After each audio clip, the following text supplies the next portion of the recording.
Today is the day, guys. I am finally sharing my easy tutorial for German Schmear. I'm going to be saving all of these clips on my profile under a highlight titled German Schmear for your reference. I'll attach a picture of the space before we even purchase the home on the next slide so you can see what it looked like before. I knew right away what I wanted to do with all the brickwork. There's also brick on the other side of this fireplace. I'll share that in a moment. Clearly I do still have some painting to do over here on these cabinets, but all the brick is finally done. It did take longer than I expected, mainly because we do live in the house and we have 3 kids, and I was kind of working around our schedule and all that stuff. This was my first time to do German Schmear on brick, so of course I YouTubed it, and I did find some tutorials there, not many, but a few, and they all kind of were doing the same thing, and it was a really messy process. And it wasn't giving me the look that I wanted. This top left corner was the first place where I started with the techniques I found on YouTube. I was not happy with this outcome at all. I did not want all the brick covered, and it was so messy with the paint scraper. There was joint compound. On top of it being very messy and covering the brick completely with the joint compound, there are lines from the paint scraper. I mean, it does not look natural at all.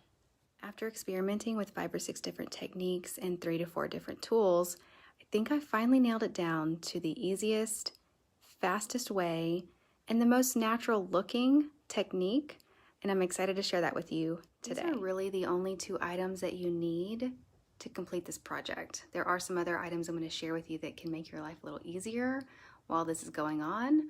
But a spatula with a good sturdy wooden handle and your joint compound. We are at Home Depot, so I thought I would show you the joint compound and the general area that it's located in. There are many containers that look similar to this, so make sure you're looking for this purple box, and it says lightweight, low dust joint compound. It is the little one, $5.68. 1 gallon size. Actually went down in price. It's $14.48. It used to be 16 something. And then the smaller tub, which is what I'm getting today because I'm almost done, is $5.68. And these are the only purple containers, so make sure you're looking for the color.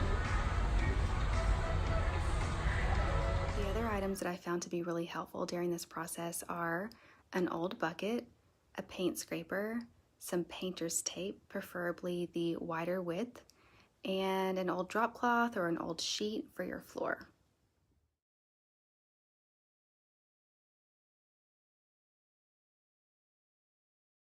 This is my trash bucket for this project, and because I usually work right until the very last minute and then have to go get my kids, it's easier to just toss the spatula into the bucket with the joint compound and then use the scraper to scrape it off later. Your main focus needs to be filling in these cracks. And if you have an older home like I do, they're going to be deeper, so it's going to require more joint compound. So focus all of it first on the cracks and give it some time to dry, because you can always go over and add more, but you can't take away once you've put it on. So I have learned to just kind of focus on the cracks and go back later and fill in as I want. I intentionally left this top row of brick more exposed so I can show you what I mean. This is dry joint compound, and I've just filled in the cracks. So now I'm going to go over some of the areas that I want to be a more brighter white. If you want this more natural, rustic, exposed brick look, you're going to want to be really mindful of where you're spreading the joint compound, because everywhere you get it, it is going to turn white. Once you get to a place where the brick meets a different surface, such as the floor, you're going to want to just get a little bit on the edge of your spatula and just kind of sporadically shove it down into that crack. Make sure you get a spatula with a good sturdy wooden handle. I started with the plastic handle spatula and it did not last long.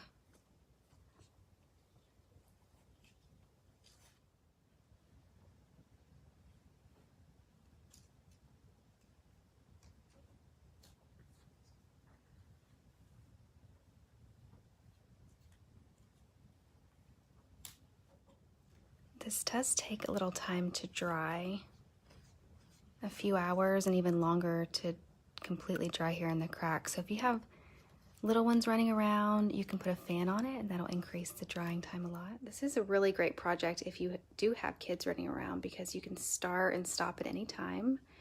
Also, if they do happen to touch it, you can just wipe it off their hand and cover that area with some more joint compound and you'll never notice.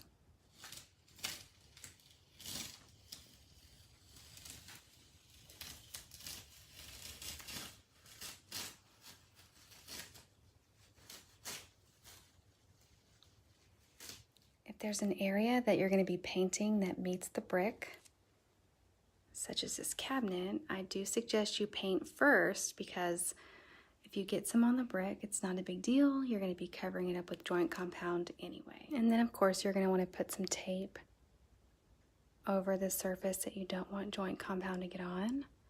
This is going to be a pain in the butt, which is why I saved it for last and probably should have done it first.